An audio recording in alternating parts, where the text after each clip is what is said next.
Do you think I would ever do anything to harm your son? I think you're capable of anything. You wound me, sir.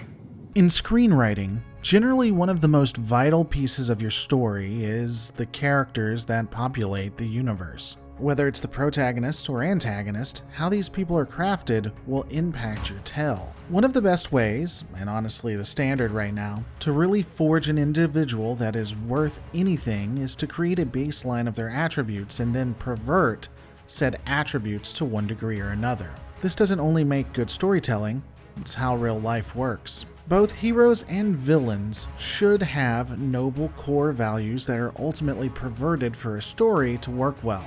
In most tales, at least. As an example, Captain Benjamin Sisko is someone whose core value is loyalty. We see this throughout the series. However, his belief that being loyal, especially to Starfleet and the Federation, is kind of perverted. To satisfy a personal vendetta? You betrayed your uniform! He doesn't allow for context or any nuance. He will overreact when confronted with officers that don't hold his values and choose his loyalty to Starfleet over his obligations, which arguably gets Jadzia killed. But we aren't talking about Sisko today. Today's conversation is actually about one Gul Dukat. Behind the scenes, documentaries and interviews clearly show that the Cardassians, including Dukat, were fashioned after Nazi Germany with Russian inspiration. In mid to late seasons of Deep Space Nine, I would even argue that 1940s Japan played a large role in their culture as well. Because of this, many in the online sphere get very confused on how someone could like this kind of character, or, God forbid, kids would pretend they are one of these dastardly personas. From the respectable Lindsay Ellis to your standard random sad Twitter handle that gets followed by one Trek alum and now thinks they're somehow an arbiter of the community's morality, the assertion that someone liking Gul Dukat makes that person a Nazi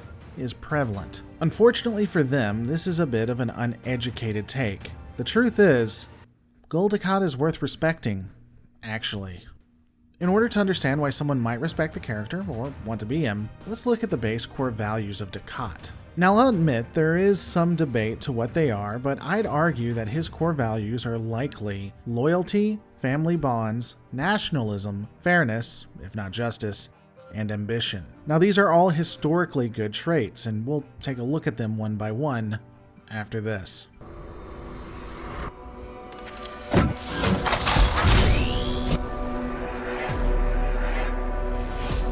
Hey guys, I need your help. As you know, taking time to research these topics, record, edit the videos, find the footage, and much more is a larger task than you might realize. YouTube doesn't exactly make it easy for entertainers to keep making the content you love. Keeping food on the table is a pretty important thing to me. So if you like what you're watching now and you want to help out, please consider hitting that join button right below this video to become a YouTube member, or going to patreon.com/lorereloaded and becoming a patron there. I've started releasing merchandise that will hopefully go to both members and patrons, so definitely check it out. Again, if just 1/3 of the people who watch these videos gave me $1, I'd never have to worry about YouTube advertising again. Patreon.com/lorereloaded or the join button below. Thanks for the consideration.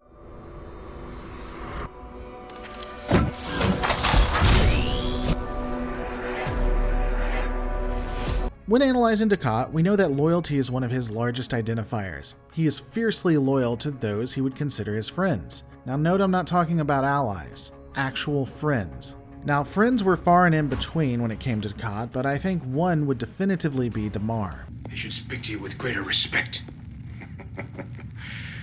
Someday, I'll let you teach him that lesson. Damar's worth as an associate and close confidant was indispensable to Dukat. In fact, arguably, part of the mental break we see with Dukat is when he watches his friend and confidant murder his daughter. Most of us can recognize the nobility in Dukat when he is loyal to those he respects, which makes it much harder to accept the fact that for those he's not loyal to, he can easily just sweep them aside. He's not above murder, extortion, and worse, to destroy those whom he really doesn't care for. However, I would have to say that loyalty pales in comparison to that of family. For Cardassians, family was everything. We're on the verge of a great victory. And when it comes, I want my daughter at my side.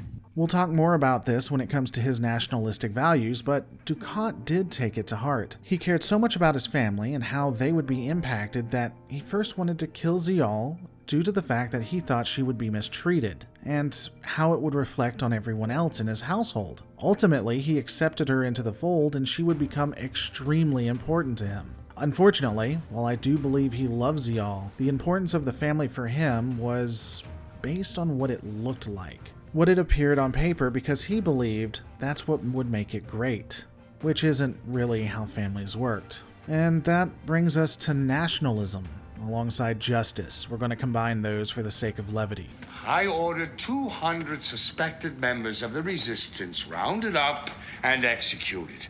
200 lives for 200 lives. That's justice, not malevolence. There has always been two forms of nationalism, though in recent times we've begun to see one over the other, which is the more toxic one, unfortunately. Nationalism at its core doesn't necessarily have to be evil, though. Wanting to take care of those around you and work within your local communities to make a better place and advocating for those who have trouble advocating for themselves isn't negative. It becomes negative when you do it to the exclusion of others. According to dialogue in both TNG and DS9, Cardassia was once a mecca of the arts, something people from all over the galaxy would travel to see. This is something to be proud of, national pride, and something you'd want to push. Dukat would rightly believe that his people had established a great civilization that had a lot of value to give the universe.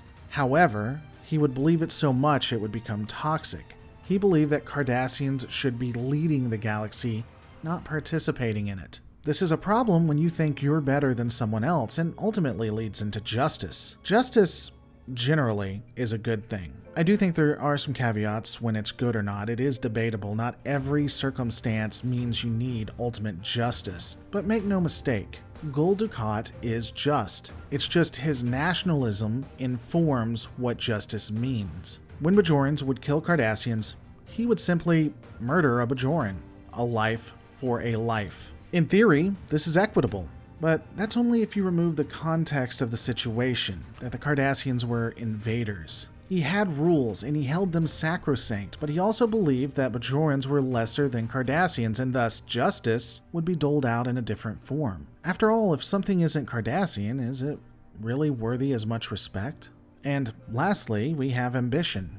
Dukat wanted to become a renowned and beloved military leader. He decided to do that by selling out his own people. This, of course, would be a toxic element, but there are those who were ambitious, who were nationalistic, but not like him. As an example, Damar always wanted what was best for his people. He wanted to rise in the ranks as well, but he was willing to do whatever it took to ensure Cardassia survived. That includes changing. Ambition can drive us to save nations, or destroy them. Honestly, Damar and Dukat are great foils of each other, and it's a shame that they didn't go that route. You know, I guess I'd say another aspect of him, let's call it a bonus, would be his patience. Dukat was always willing to wait until the right time to strike. He was always calculating and rarely wrong when he made a move against someone. In the end, Dukat honestly is Sisko, just a Sisko that's personality wasn't able to overcome the temptations of the toxic elements of his core values. So back to it, can people enjoy Dukat and want to mimic him and not be Nazis? I mean, yeah, that's a really stupid notion to say, and it's why the internet left and Trek leftists are looked at with such pity. But the question is, why can they do that?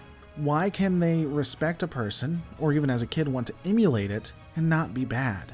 It's because the core values of Dukat aren't bad.